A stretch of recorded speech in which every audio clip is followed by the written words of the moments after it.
राधा और कृष्ण का प्रेम भारतीय संस्कृति का सबसे पवित्र और रहस्यमय प्रेम माना जाता है। अक्सर मन में ये प्रश्न उठता है कि जब दोनों एक दूसरे से इतना प्रेम करते थे तो उनकी शादी क्यों नहीं हुई। इसका उत्तर केवल सांसारिक नहीं बल्कि आध्यात्मिक है। कृष्ण केवल एक व्यक्ति नहीं थे, वे स्वयं ईश्वर थे। उनका जन्म धरती पर एक विशेष उद्देश्य के लिए हुआ था, अधर्म का नाश और धर्म की स्थापना। राधा उनकी आत्मा थी, उनकी शक्ति थी।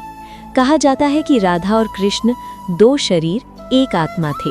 जहां आत्मा और परमात्मा का मिलन पहले से ही पूर्ण हो, वहां विवाह जैसी सामाजिक रस्म की आवश्यकता नहीं होती।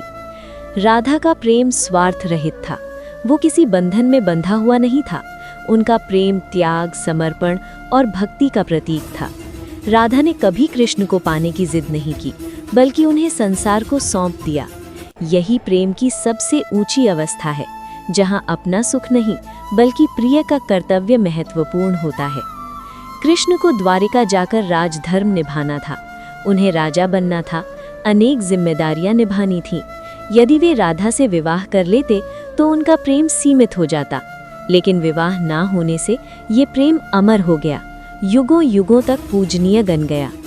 राधा कृष्ण का प्रेम हमें ये सिखाता है कि सच्चा प्रेम केवल पाने का नाम नहीं है, बल्कि छोड़ देने की शक्ति भी है। उनका प्रेम भक्ति बन गया, ऐसी भक्ति जिसमें कोई शर्त नहीं, कोई अपेक्षा नहीं। इसीलिए राधा और कृष्ण की शादी नहीं हुई, क्योंकि उनका संबंध सांसारिक नहीं बल्कि आत्मिक था। और शायद इसी कारण आज भी जब प्रेम की बात होती है तो सबसे पहले राधा कृष्ण का नाम लिया जाता है। तो कैसी लगी आपको राधा कृष्ण की प्रेम कहानी? अगर अच्छी लगे तो कमेंट में राधे राधे ज़रूर लिखिएगा। और ऐसे ही और कहानियों के लिए मेरे चैनल को लाइक, शेयर और सब्सक्राइब करना ना भूलेगा। मिलते हैं अगली वीडियो में, तब तक खुश रहिए और मुस्कुराते रहिए। राधे राधे।